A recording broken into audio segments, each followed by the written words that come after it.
of the 5th edition. Join our various gaming groups as we play the 5th edition of Dungeons & Dragons. And maybe just hang out and chat about gaming in general.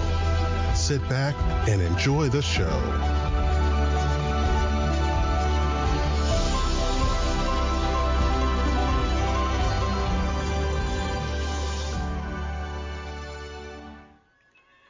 Hi, this is Kelly, aka Trixie from Ragnarok and Roll, assigned to Ragnarok Story, and Tilda Wimblewick from D&D Journey of the 5th Edition. First off, I would just like to say thank you to everyone for listening to our varied adventures, as well as for rating us on iTunes and RPGpodcast.com. If you haven't rated us yet, we would greatly appreciate it if you could. And if you're looking for more ways to support our efforts, we are now on Patreon, a great site where you can help us continue making more podcasts, as well as some special surprises for our patrons. If you can, please look us up at www.patreon.com/cppn. Every little bit helps. And again, thank you for listening. Hey guys, Jim here. And Kelly. Welcome back to the D&D 30-day Dungeons & Dragons Challenge. Woo! I hope you make it out of this episode unharmed, because today we're talking about our favorite cursed items. Dun dun dun. Well, mine actually won't hurt you. What? No, it won't hurt you. Ring of Contrariness. Oh. Yeah, basically, the person who gets it's a +1 ring, okay? So, woohoo, I get +1, when they do the check, +1. I get +1 to my armor, woohoo! Except for the fact that now when you're wearing it, you have to disagree with everyone about everything all the time. Try getting a consensus then. I just kind of think it's it's a fun F you to the group. Eventually if they're smart they'll figure it out, it's like, wait a minute. It's like, here, ask the ranger, hey, ranger, shoot that one with an arrow. No, I'll stab him. No, I don't want to shoot the arrow. I'd rather stab him. And they're like, what? but you're a ranger. No, I'm not. You have to basically, disagree with everything. You have to be contrary. Contrary, yes. I just think it's a hoot. See, that's a good one because it makes for good role play, and the fact that everyone's shoving you in the closet whenever they can. And it's like, yeah, but everyone thinks it's just a +1 ring, Mm-hmm. Yeah. Except that DM sends a little note. Yeah, actually, it's a ring of contrariness, and you have to basically be difficult.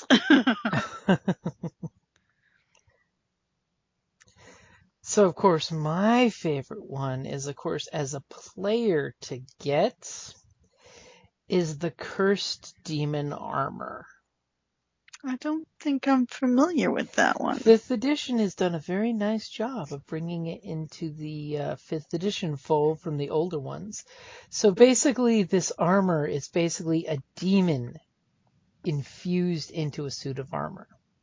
So, of course, it's any type of heavy armor, your choice. While wearing this heavy armor, you get a +1 bonus to AC, and you can understand and speak Abyssal. Oh.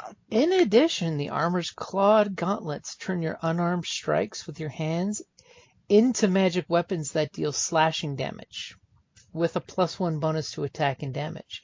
And the damage die is a D8. Okay, so what's the catch? So now you're basically this cool, badass armored Wolverine that speaks devil tongue. Mm-hmm. Except the curse for the armor is that once you don this cursed armor, you cannot doff it unless you are targeted by a remove curse spell or similar magic. So you can't even take it off to bathe, huh? Yep. Ooh, you're gonna get mighty ripe. And while Hopefully you wearing got the armor, you have disadvantage on attack rolls against demons. And on saving throws against their spells and their special abilities. You better hope there's a mage or somebody in the group that has prestidigitation that can clean that. And so the best part of it is you could totally say your group's got this badass paladin or fighter in the group, and you have this simple old cobbler merchant coming through town selling armor suits, and he has a full plate suit of armor, which would, AC 19 full plate armor cuts you a great deal. Come on. But once you put on the armor, he shapeshifts to an evil incubus or succubus and tells you that you're going to do what I ask if you ever want to take that armor off. I mean, that would be pretty horrible, especially the fact that, you're constantly rolling when the demons screw with you at disadvantage. I mean, just saying, that would suck. Yeah, but I know some players who wouldn't care. Yep, I mean, you could totally get geared out in demon armor. I could totally see a Paladin of Conquest gladly putting this armor on. Hell, they'd probably make a deal to put the armor on. Think about it. A tiefling Paladin of Conquest. Yep. I mean, they'd be like, what? I will take over the material plane, and then the 9 levels of hell are mine. Exactly. And the fact that you now have 2 1d8 slashing weapons for your hands. Yeah. If you're dual wielding, that is ridiculous damage. And the fact that it counts as magic weapons is not bad at all. Sweet, actually. Yeah.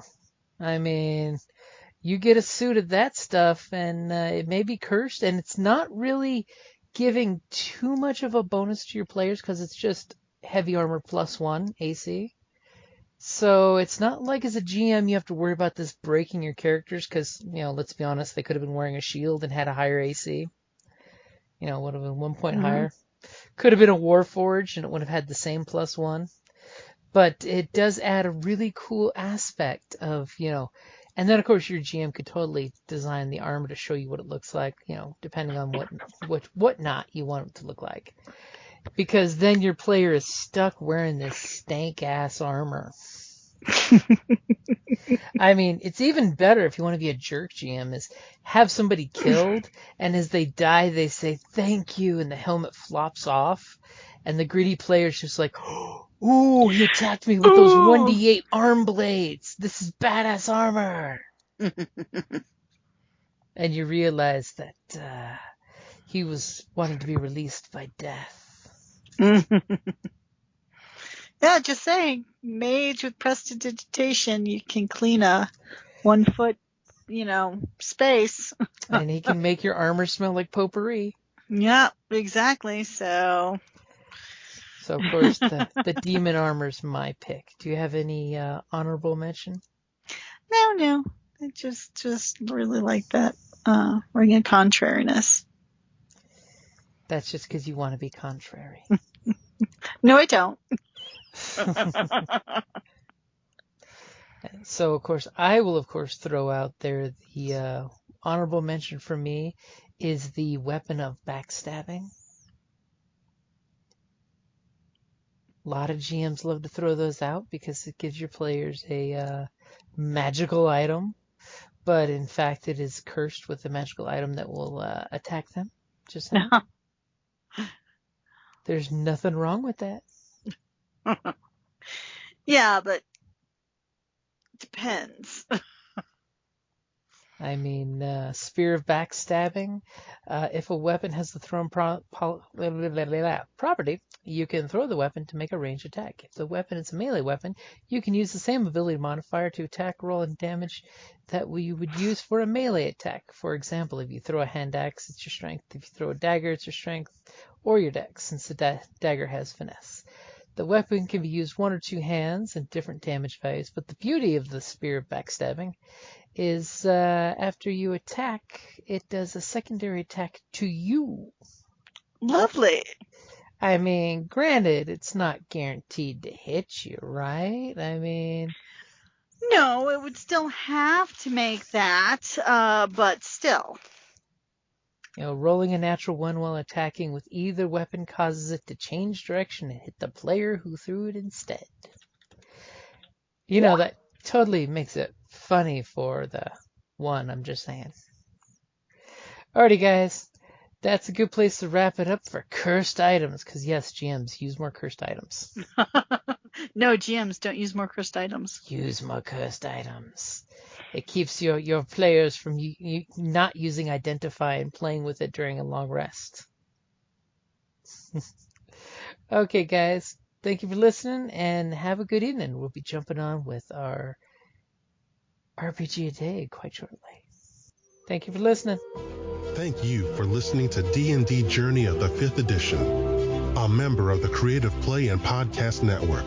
Please follow us on Patreon at patreon.com/CPPN to never miss a show or stream.